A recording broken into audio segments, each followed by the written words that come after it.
Réunion Actualité. Sommaire de votre journal ce matin, le maire du port et 3 de ses proches collaborateurs comparaissent à partir d'aujourd'hui devant le tribunal correctionnel. La vie est de plus en plus chère avec l'inflation. Les prix dans les grandes surfaces de La Réunion ne cessent d'augmenter. Témoignage à suivre.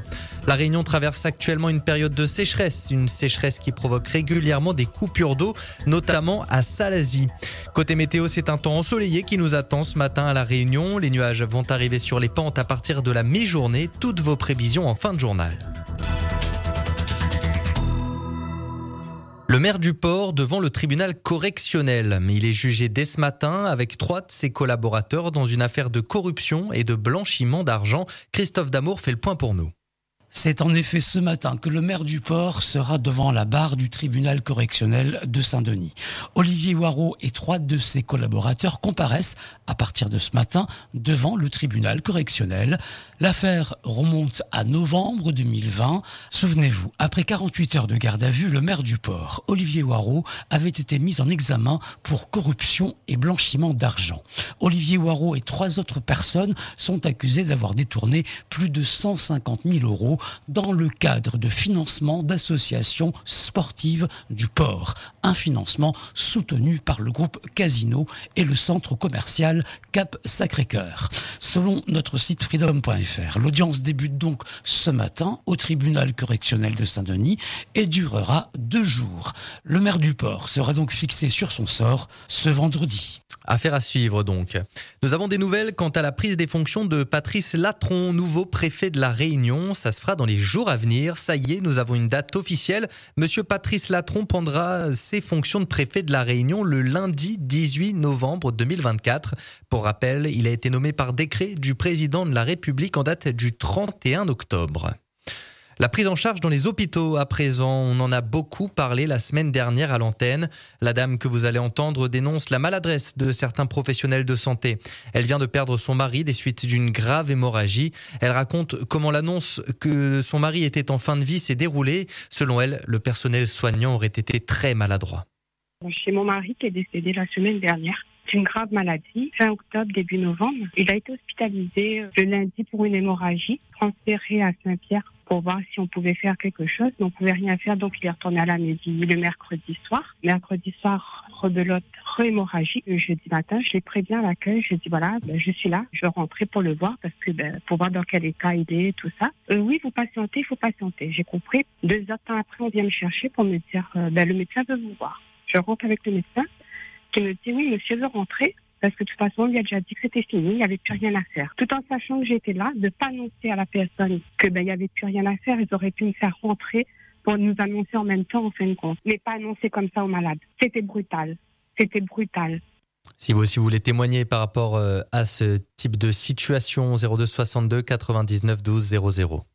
Le problème de la vie chère à présent, un problème qui fait beaucoup parler de lui en Martinique. Il est également une bien triste réalité dans notre département. À la suite de l'inflation, les prix dans les grandes surfaces de La Réunion ne cessent d'augmenter. Depuis combien de temps il prend un consommateur pour vraiment bon couillon, quoi, en fin de compte?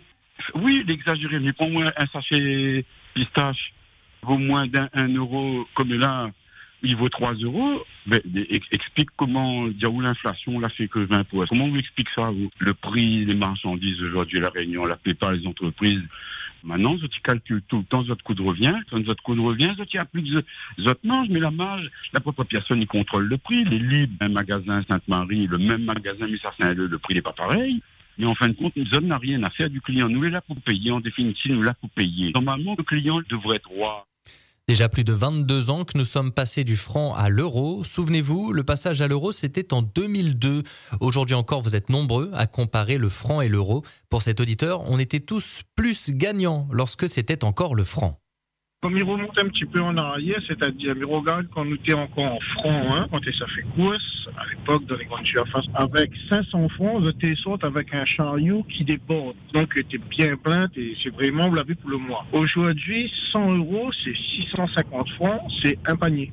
Quand vous regardez les salaires en francs, vous avez le SMIC qui était à peu près à 6 000 francs. Aujourd'hui, le SMIC est toujours aux alentours de 1 000, 1 300 € et ça n'a pas évolué plus que ça. Est-ce que réellement c'est l'augmentation du SMIC qui changera quelque chose? Je ne pense pas. 1%, 2%, même pas. Mais au fait, aujourd'hui, c'est l'euro le problème.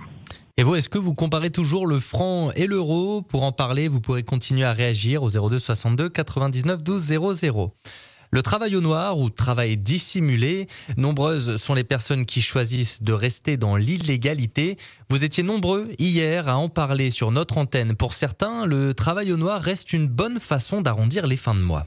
Un bon maçon, de manière générale, il fait payer entre 100 et 120 euros au noir. Il fait 10 journées dans le mois. Il travaille 5 jours par semaine. C'est nos 2400 euros sur 20 journées. Chez le Bourg, il est vraiment motivé, il travaille le samedi. Donc il fait à nous encore à peu près 460 euros en plus. Il fait pas 3000 euros. 3000 euros, le gars il fait au moins 15 jours de travail à fond la caisse, quoi. Faut arrêter. À moins que c'est un expert, mais c'est pas vrai. Je suis dedans. C'est l'État qui m'y a forcé. Ils m'ont fait fermer ma boîte. Tout simplement pour 16 000 euros que je vais payer en une fois ou rien du tout. Je me fais à 1500 euros par mois, pas plus. Un truc que je ne comprends pas, c'est que la plupart du temps, c'est plutôt les hommes qui travaillent en travail dissimulé. Et moi, il travaille déclaré là. Il paye des charges, il paye ceci, il paye cela. Voilà, il arrête de travail. Indemnité. Il ne gagne pas grand-chose, indemnité de ARE. Peu importe le métier qu'il a effectué. Il y a des gens, des fois, ils abusent un peu du système aussi. Le travail dissimulé, moi, d'accord, mais abuse pas non plus. La Réunion traverse actuellement une période de sécheresse, une sécheresse qui affecte directement la production en eau.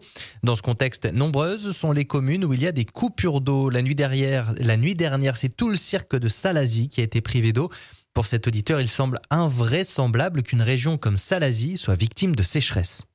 Où soit Elbourg, Salazie, dans tous les coins, toutes les ruissellements d'eau qu'il y a dans les cirques, on récupère cette eau, on la filtre, je sais pas comment on fait, hein. Il n'y a pas d'eau pour Paulès, même si on a basculé. Je dis, il y a encore beaucoup d'eau qui ruisselle, ça la qu'on garde, elle boit partout, il y a plein de petits canaux de l'eau, il coule partout. Si tout le monde, ils sont entre Dieu et coupe d'allons, on fait un joli captage d'eau. Ah, ça va dire, de l'eau pour tout le monde, pour toute l'Est. Pourtant, regarde dans le lance des cascades, il y a plus d'eau qui coule. Toute cette eau qui va à la mer, là. On peut pas récupérer cette eau-là? La turbine, quand on jette toute l'eau à la mer, on peut pas récupérer cette eau? Et dans le baromètre ce matin, il était question des violences autour et sur les terrains de football, un phénomène inquiétant qui prend de l'ampleur, et cela même au niveau national. Alors que se passe-t-il? Pourquoi cette violence autour d'un jeu de ballon où des ados viennent pour s'amuser? Avant tout, on écoute vos réactions. Tout le monde s'agit parce que tout le monde m'a été viré dans une place, dans une équipe ou bien sur un petit terrain, n'importe où. Tout le monde prend un ballon jouer avec joie et bonheur. Mais aujourd'hui, depuis la mettre l'argent en jeu, l'argent regarde tout. Partout de nos problèmes. Non, moi, je joue au football, moi, je vais en professionnel. Les gars, ils gagnent pas, ils sont en professionnel, ils essayent d'aller en professionnel. Mais même que ça, ça n'arrive pas. Et après, ils ont en colère parce que les autres qui jouent, ils gagnent. Il y a toujours la haine. Un sport de haine. Il y avait un peu de violence, hein. Mais dis pas la point parce que entre jeunes, à un moment donné, quand tu gagnes, là-bas, tu fermes le portail, tu dis, oh, comme, ah ouais, là, il n'y a qu'un seul sortie, tu fermes le portail. Mais tu es chaud quand même, hein. Mais pas comme aujourd'hui, là. Avant, là, ça va l'entraînement. Tout le monde, tu cotises un euro, un franc pour gagner, acheter une bouteille coca, achète boudin, tu fais l'entraînement, tu manges. Il y avait une petite solidarité ensemble, moi. Mais aujourd'hui, les réseaux sociaux, là, détruisent tout. C'est les réseaux sociaux, là, en train de détruire tout. Ils donnent rendez-vous là-bas. Le foot, il y a un peu de responsabilité dans la Ligue aussi. Il faut toujours avoir un référent de la Ligue. Comme ça, il peut faire un rapport et il peut sanctionner soit l'un, soit l'autre, soit un joueur, soit le club. Mais il n'y a rien de tout ça. Donc, tout le monde fait n'importe quoi. Moi, personnellement, je sécurise mon enfant quand je vais au sport parce qu'il y a trop de dérives. Sur le terrain de forme de sport, mais pas insulter. Il y a un manque d'éducation et il y a un manque de responsabilité au niveau de la Ligue.